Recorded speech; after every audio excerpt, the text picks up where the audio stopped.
Hello and welcome to another meet and greet with the filmmakers of a movie competing in the Crystal Globe competition in Karlovy Vary this year. Jimmy Jaguar is sort of a documentary, sort of a mystical exploration, and overall a very unsettling movie. A movie aiming to get a grasp of something that strongly resists, and a mysterious puzzle put together by a director and a crew who have never taken the easy route. So let's talk about the path you have taken with this movie.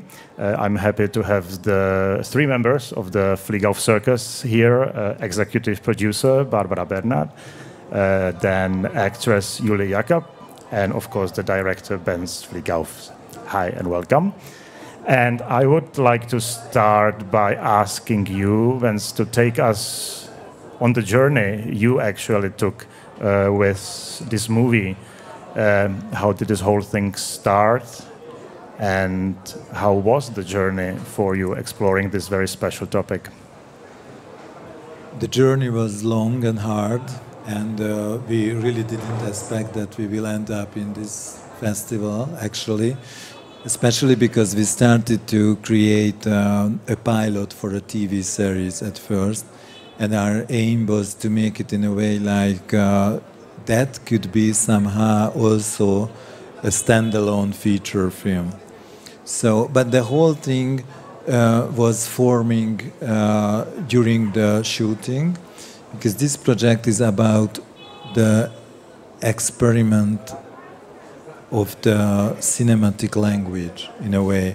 It's a pseudo-documentary, meaning we are not pretending we making a documentary, but we use many language elements from the documentary thing. And speaking about the demon, it's we started to prepare a documentary, and in that documentary there was a how do you put this, family, what's the name of it, family therapy, family group therapy sort of things. It's the one when it has no language involved, only actions, and somehow there we felt that there is a supernatural sort of energy manifesting in the room and started to vibrate somehow. And you know, it was funny because I went there thinking that this is a pseudo science. You know, I couldn't believe in it. But actually we experienced this energy, and all of a sudden we said that, okay, so we stop doing the documentary, and we start to make something much more interesting and complex about it. Having mentioned this particular journey, do you feel compelled now in terms of the final result, or would you still like to enhance the project and maybe end up with a TV series in the end at some point? Yeah, I mean, I'm very confident on that. On the series, on the streaming series, actually, it's a mini drama series what we are preparing, and I think the main concept, the core of this project, is just perfect to make a series. Just think about it. There is a demon which has no body, and it's a superhero without a physical appearance, and it's just possess human entities and control them. I think it's, you know, there are many doors opening for many storylines from this concept, and I think we are succeed in this movie to show this, to express this, the atmosphere, the storyline, everything. Being and making a standalone feature film, I'm not really confident about that. But so therefore, I'm extremely honored to be here with this project. Barbara, how difficult is it to produce such a specific movie in what basically are independent circumstances in current Hungary? Well, how difficult? It was a really crazy journey together. I joined the Fliegauf circus years and years before this project. And yes, sure, it was difficult, but it was kind of intentional. I mean, how we worked. We started to do a lot of test shootings because Bence had this high concept like years and years before we started to do the shootings, and we were talking about the script, and then we decided that we start to do the tests, like figure out the film language, how we can make this kind of documentary, true crime thing, how we can blend it. And the test shootings were developing into the production like really fast and organically. So everything that came into the movie, like, I mean, from the catering and up to the locations, were coming into the movie from Bence's network and from friends. Like, for example, crew members were cooking lunch. Juli's husband prepared really, really good lunches for the crew. So, yeah, it's in a nutshell, it was difficult, but it was such. Sorry to interrupt, but it was unstoppable. So it was like an avalanche. We tried to pull it back, but we couldn't, and it just went on and on and on. Yeah, so it started, and then it was conscious that we don't stop, and we will make this pilot. Then it became a standalone. It sounds like an infection that spread and couldn't be stopped. Do you have an explanation for that? How come that your fellow filmmakers became infected so easily? Yeah, it's what I experienced, and this is not the first project when I experienced this, what I will say, is that if you obsessed, then it's extremely easily you can find followers. So somehow the obsession, it's magnetic for people. And it's not really the subject of the obsession, but just the state of mind. Because, you know, at the end, many people choose to make movies even if it has no budget. Because at the end, for them it makes more sense than doom scrolling at home. And I supported that idea. Juli, at what point did you get on board of this project, and do you remember what enchanted you about it at first? What made you become a part of this film? Well, it's complicated because we worked together on Bence's previous movie, Forest, I See You Everywhere, and I have to say that genuinely I'm a script writer and script consultant, so we worked together on both movies as script developers. So we talked a lot about the story and the structure and everything. And additionally, I have another career, like something as an actress. So Bence at one point decided to give me roles in both movies. Yeah, it was long ago, and this movie was changing so much. This organic way of developing was really, really long. I remember that at one point he called me with an idea of a role of a woman who was raised in a very, very strict Catholic. Family, and then she met a demon, and something happened to her. Something helped her to break out from this very strict and cold childhood and her family. And that was the first point when we started to do these tests. and it was like a casting, and also it was part of the developing of the script. Since we are using a minimal technical equipment, therefore it's getting more and more difficult to make a strict border between the rehearsals and the real shooting. And that's the thing, you know, that's the way how we, you know, slide it into the production from the pre-production without money. Do you ever also shoot the rehearsals, or is that yeah, sure. I mean, you know, we have to make the camera test and the actors test all together, because, and then all of a sudden you just find yourself in during the shooting. So. But for that, of course, you have to make a pseudo-documentary with mini crew and all that. Yeah, and it just came into my mind one point when we were shooting a test, and then we realized that it's so fantastic that it's not a test anymore. It's part of the film. It should be in the film, so...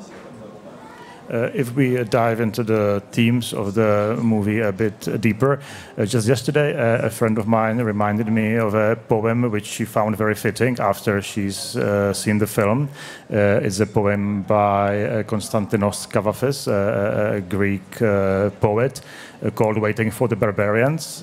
And basically the theme of the poem is about people waiting for an invasion of the barbarians, who in the end never come, but they wish they had come because they felt they would be kind of a solution for them. And the link towards Jimmy Jaguar, obviously, is the demon coming in to somehow solve situations that are otherwise unsolvable. And my question is, how much does this theme relate to contemporary Hungary? And whether there's perhaps links to some current events that are being reflected in the movie. I mean, the whole world would need a demon who brings justice into this planet. I think we are on the same platform on that. But what we experience in Hungary is that the political situation was a kind of frozen lake. I would use this metaphor for like almost like 20 years, 15 years for sure. And then in the last year, everything is started to melting and cracking, and now it's like a boiling, whatever, like a lava coming, and it's a very chaotic situation now, and you can't really count on anything. And then I think the film what we made is resonated on a lot of things, but also the current Hungarian situation. That kind of, you know, this creepy vibration what the film has from the beginning until the end. This is something that I think we all feel in this country. So I'm not saying it's a direct metaphors or whatever direct.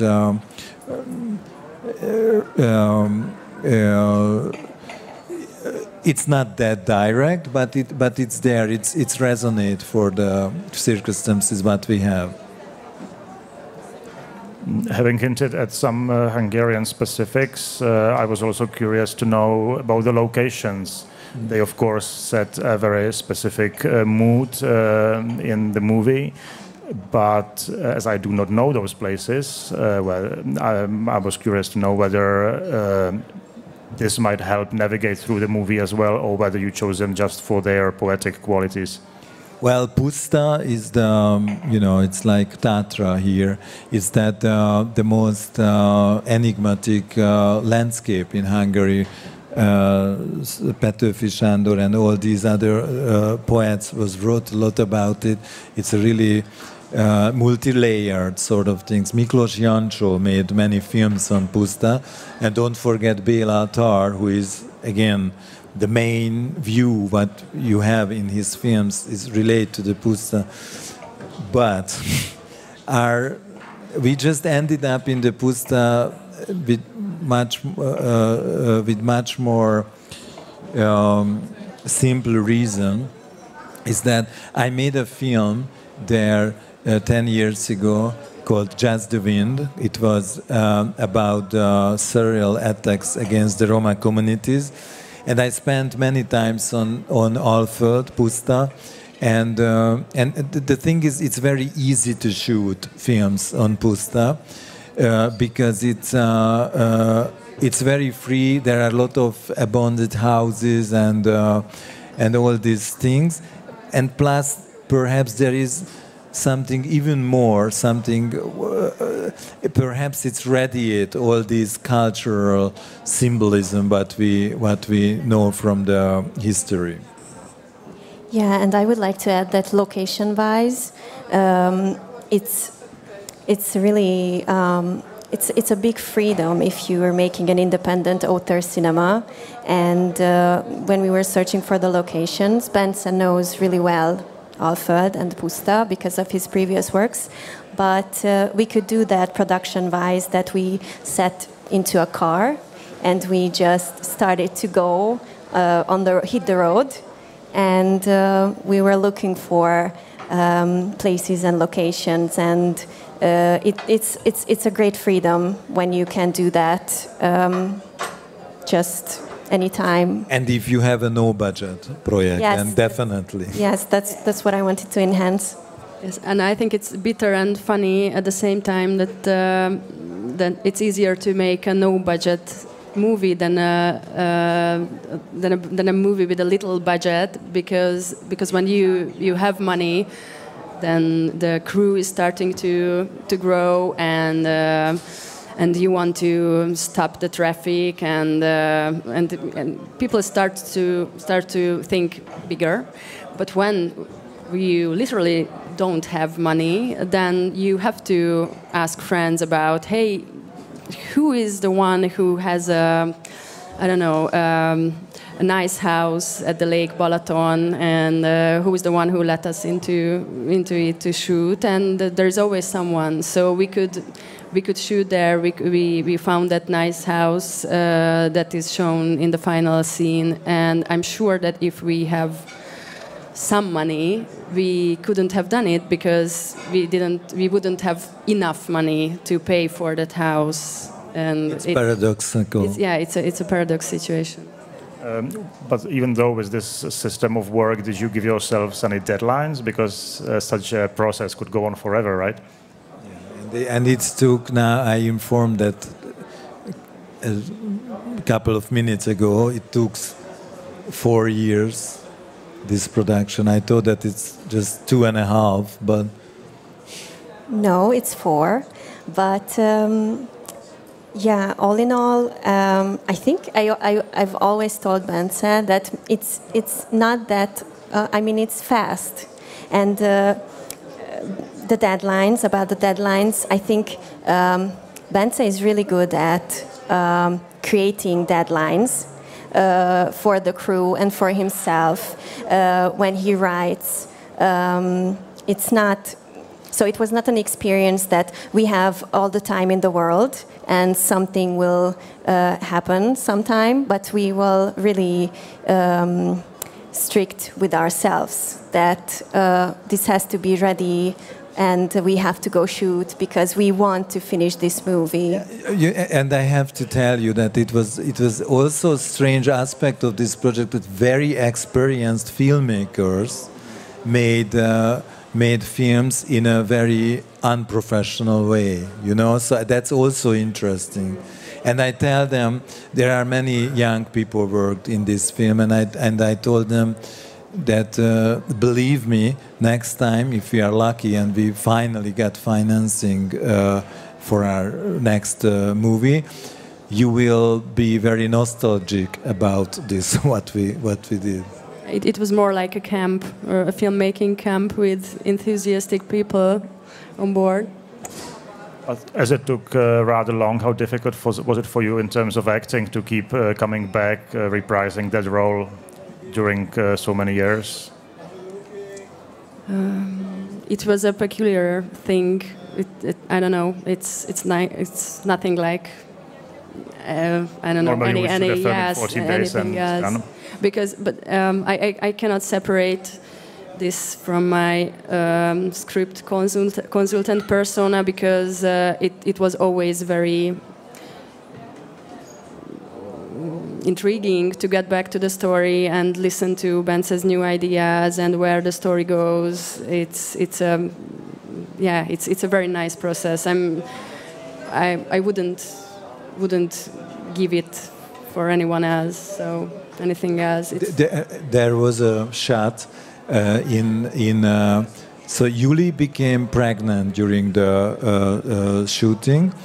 And there is a monologue in a film which like 6 minutes long or something, and Juli was in the ninth month, so in the very last minute before the birth, and then she was just imagine that the DOP was sitting next to her in a car, and it was a van, and it was an off-road scene. And she was driving the car, belly like this. I can say that she had reflux. I can say that because it's in the film, actually. And there was only time for just one single take. And she accomplished it. And the DOPs accomplished it. So it was really, there are these magical moments, which it's very nice to nostalgically recall them, but on that moment it was a kind of hell experience. But that's the things that you cannot experience in huge film. And think about, for example, Juli can say many stories about these differences, because Julia made several projects in every level. For example, she was the protagonist of the film called Sunset, which was a huge budget film, and right after that she came to my film, which was again a no budget film called Forest. So, for these people, but I think it's good because at the end it makes you lively in a way. That's the aspect what I like. Yes, when you can work with good people and feel this kind of creative energy, it doesn't matter, I don't know, any other circumstances, just circumstances. In this context, do you like to welcome uncertainties and mistakes into the creative process? Yeah, I mean, that's you don't have to welcome, it's there. And are you glad when it happens, or? Yeah, of course. It's a slippery slope what we are thinking about now, what we're speaking about now, because on one hand we are really enjoying this process, and it was such a nice experience to make a film without budget, but on the other hand we also do not want to make a commercial for the funds that you see we can make films without money as well. So it's a very hard to communicate about this. Our goal is to keep this kind of thing what we called Fliegauf method. There will be a better term for that. We call it this right now. And it would be nice to keep all this, this tiny crew. It's a method what we learned, and it would be so nice to continue, but just a little fee we would have, it would be great. Yeah, I think it's really good that you brought it up, that we would like to keep this method, but we really hope, and we are working really hard to finance our next projects, for example, the series. Would it be challenging for you, or would you like to shoot a more conventional but maybe a bit subversive true crime thing? So didn't get the last... a true crime thing, whether a reenactment of it or a documentary. Yeah, I mean, everywhere now, right? And true crime is that's the really viral thing, and it's one of the most popular form. It's extremely interesting to see in the streamers data, how popular they are. So it's just not they are there, but they are more popular than the Hollywood blockbusters on the streamers. And I love it. It's a very, very complex thing, and it's for us, it's fantastic genre because you don't need that much money to make it. So it's fit to the no budget concept, and you can go very deep very quickly with the crime form. And so this is the core of the TV series what we want to make. You have a while ago you mentioned Miklos Jančo and Belatar, and I would like to conclude our talk by asking all three of you for tips for Hungarian movies from any period that you think a serious film fan should really watch.